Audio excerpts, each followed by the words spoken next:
विद्यार्थियों नमस्कार। पिछले वीडियो में हमने बताया था जो मनुष्य के सामान्य रोग हैं, बड़ा इम्पोर्टेंट चैप्टर चल रहा है।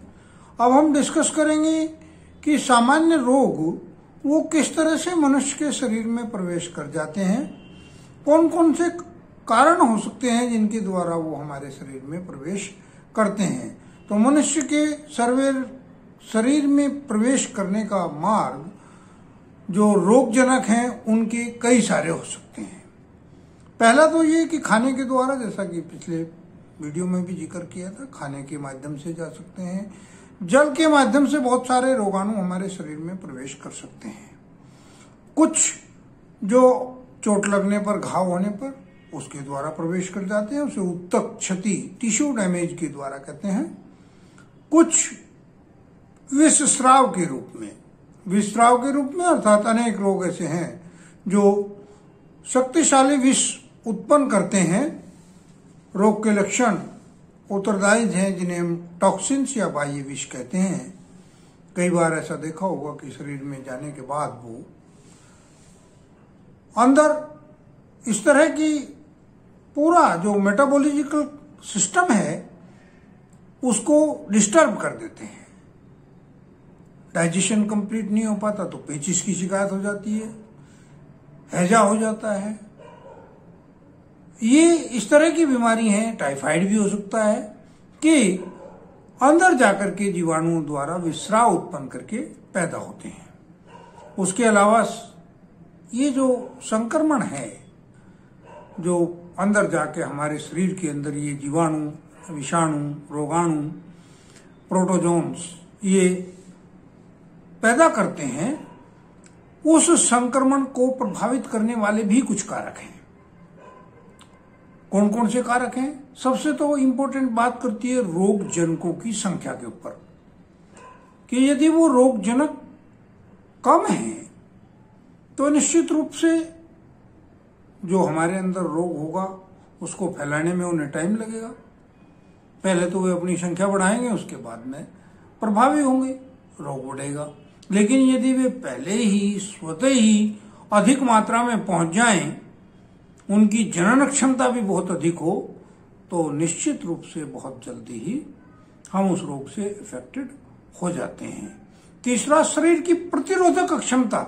सबसे इंपॉर्टेंट बात तो यही है कि शरीर की प्रतिरोधक क्षमता यदि अच्छी होगी तो फिर तो चाहे कितनी भी मात्रा में जीवाणु, रोगाणु शरीर में प्रवेश करें, पहले तो वे लड़के ही मर जाएंगे। जो हमारी WBC है हमारे शरीर के अंदर, व्हाइट ब्लड सेल्स, हमारा जो प्रतिरक्षी तंत्र है, जो थ्रोम्बोसाइट्स हैं, T4 सेल्स हैं, वो सब मिलके उनको मारने का काम करती हैं। तो यदि वो सफल होगी उनको मारने में, तो चाहे वो कितनी भी संख्या में हो जाए। तो सबसे इंपॉर्टेंट चीज है कि हमारा जो प्रतिरक्षी तंत्र है, जो इम्यूनिटी सेंटर है, जो इम्यूनिटी केंद्र है शरीर में, वो इतना मजबूत होना चाहिए, वो सिस्टम इतना मजबूत हो कि बाहर से आने वाला कोई भी इफेक्टिव प्रभाव सामान्य से जल्दी ना पड़े। जैसे एक छोटा सा उदाहरण दूं, यदि किसी घर की चार दीवारी टूटी पड़ी हो तो क्या होगा? कोई भी जीव उसमें आके घुस जाएगा, चाहे बिल्ली हो, कुत्ता हो, चूहा हो, गाय हो, बकरी हो, कोई भी मुंह मार के चला जाएगा। लेकिन यदि स्ट्रॉन्ग बाउंड्री वाल है, चार दीवारी मजबूत है, तो उसमें घुसने के लिए फिर उन्हें संघर्ष करना पड़ेगा। वही बात हमारे शरीर की इम्यूनिटी सिस्टम की है। यदि वो मजबूत है तो निश्चित रूप से रोगाणु फिर खूब जोर लगा के भी रोग हमारे अंदर नहीं फैला सकते हैं। ये तो बात रही रोगजनक के प्रवेश करने की, रोगजनक रोग उत्पन्न करने की। अब बात आती है रोग की संचरण विधियां। रोग की संचरण विधियों को दो रूपों में हम बांट के अध्ययन करेंगे। एक प्रत्यक्ष संचरण यानी डायरेक्ट ट्रांसमिशन, और दूसरा अप्रत्यक्ष संचरण यानी इनडायरेक्ट ट्रांसमिशन। तो प्रत्यक्ष संचरण में कौन कौन सी विधि आती है भाई? सबसे पहले रोगी का रोगी के संपर्क में आना, यानी रोगी का रोगी के संपर्क में आकर के जो कंटामिनेटेड डिजीज हैं वो बहुत जल्दी एक दूसरे को अफेक्टेड करती हैं और इस तरह से जो रोगी है वो स्वस्थ आदमी में रोग फैलाने में सक्षम हो सकता है, संक्रमित कर सकता है उसको। इसमें आपकी चिकन पॉक्स, खसरा जैसी छुआछूत की बीमारियां हैं। इसलिए आपने देखा भी होगा कभी कि यदि कभी किसी को चेचक हो जाती है, गांव में छोटी माता बड़ी माता बोलते हैं, तो वो क्या होता है, उसको एक कमरे में बंद कर देते हैं, उसको वहीं खाना देते हैं, तला भुना खाना नहीं देते ताकि वो इफेक्टेड और ज्यादा ना हो जाए, और उससे मिलने भी नहीं देते, उसके कपड़े वगैरह भी अलग ही रखे जाते हैं। दूसरी बात है ड्रॉपलेट इन्फेक्शन के द्वारा। आप किसी के साथ बैठे हैं और उसे खांसी आ रही है, छींक रहे हैं, उसके जो छींटे हैं मुंह से निकलने वाले, नाक से निकलने वाले, वो आप तक पहुंच रहे हैं। तो यदि वो आदमी बीमार है, इस तरह की बीमारियों से, टीबी है उसके, दूसरी और बीमारियां हैं, तो निश्चित रूप से वो आप तक पहुंच जाएंगी। इसे ड्रॉपलेट इन्फेक्शन भी कहते हैं। तीसरा है प्रसव के समय मां से शिशु को रोग, जन्मजात रोग मिलना। ऐसी बहुत सारी बीमारियां हैं जो प्रसव के समय मां से बच्चे को मिलती हैं। उसमें सबसे मुख्य है सिफिलिस, गोनैड सिफिलिस होता है, स्वाइन फ्लू आपका है, कॉमन कोल्ड, इस तरह के हैं।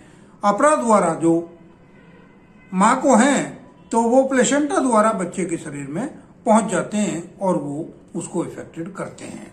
इसके बाद जो सीधी है घाव, या जब कोई घाव हो जाए शरीर में और वो सीधा मिट्टी से संपर्क में आ जाए, तो सबसे पहले उसमें टिटेनस होने का खतरा होता है, क्योंकि जो बैक्टीरिया हैं टिटेनस के वो मिट्टी में बहुत अधिक मात्रा में पाए जाते हैं। तो खुला हुआ घाव यदि डायरेक्ट मिट्टी के संपर्क में आ जाए तो भी बहुत जल्दी इफेक्टेड होने का खतरा होता है। तीसरा रेबीज ग्रस्त जंतुओं द्वारा काटे जाने पे। कुछ जंतु इस तरह के हैं जिसमें रेबीज के जीवाणु पाए जाते हैं, प्राय पाए जाते हैं, जैसे बिल्ली है, बंदर है, कुत्ता है।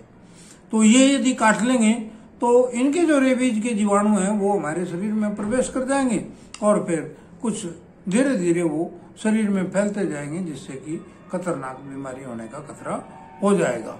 और लास्ट इसमें है डायरेक्ट मेथड में, डायरेक्ट ट्रांसमिशन में लैंगिक संपर्क द्वारा। बहुत खतरनाक बीमारी आजकल जो चल रही है वो है एड्स की।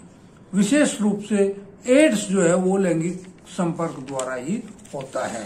तो इस तरह की बीमारी से बचने के लिए जरूरी है कि या तो जो प्राकृतिक साधन हैं जैसे कॉन्डोम वगैरह है उनका प्रयोग किया जाए संसर्ग करने के समय, या लैंगिक संसर्ग बनाने के समय, संबंध बनाने के समय, तो उसका जरूर प्रयोग करें आदमी, चाहे वो स्वस्थ भी हो, क्योंकि पता नहीं कब कहाँ बीमारियां लग सकती हैं। तो ये तो कुछ बीमारियां थी भाई जो किस रूप से, डायरेक्ट रूप से अटैच करती हैं।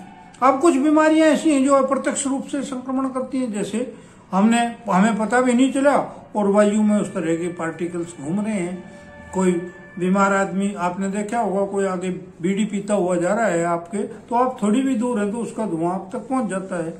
इसी तरह से यही स्थिति है कि कोई खांसता, छींकता, थूकता जा रहा है तो उसके जीवाणु हमारे शरीर तक आसानी से वायु के संपर्क में आने में पहुंच सकते हैं।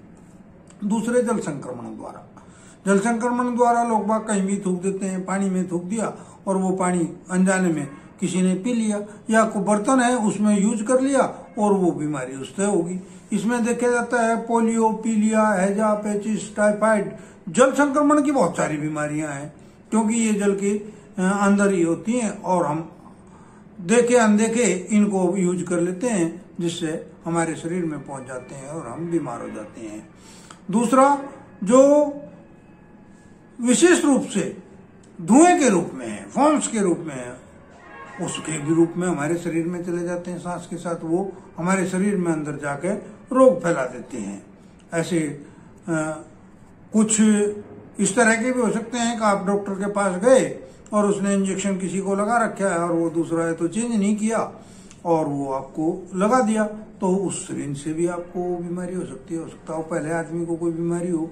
तो इस तरह से अप्रत्यक्ष रूप से बहुत सारी बीमारियां हमें लगी। कई बार हम बाहर से आए, बहुत तेजी में प्यास लग रही है या भूख लग रही है, हाथ धोए नहीं और तुरंत कुछ खाना शुरू कर दिया, तो हाथों का बहुत सारे जर्म्स जो हैं उस टाइम लगे रहते हैं। तो सबसे पहले आते ही साबुन से अच्छी तरह से हाथ साफ करें, उसके बाद में खाने पीने का प्रोग्राम करें। अन्यथा अप्रत्यक्ष रूप से हम बहुत सारी बीमारियों को अपने आप ले लेते हैं। तो इस तरह से ये है। दूसरा एक आर्थ्रोपोड वाहक है। बहुत सारे आर्थ्रोपोड्स द्वारा, मच्छरों द्वारा बहुत सारे इस तरह की बीमारियां हैं जो फैलती हैं। उसमें मक्खियां हैं, मच्छर हैं, कीट हैं। अब मलेरिया को ही ले लीजिए। जो मादा एनाफिलीज मच्छर है वो यदि किसी मलेरिया परजीवी को काटे हुए है पहले ही और किसी स्वस्थ आदमी के ऊपर अटैक करता है, उसका खून चूसता है, तो वो उसके अंदर उसके प्रोटोजोन्स छोड़ देता है। मलेरिया परजीवी के अणु जो उसके अंश हैं वो छोड़ देता है और वो वहां मलेरिया परजीवी उसको।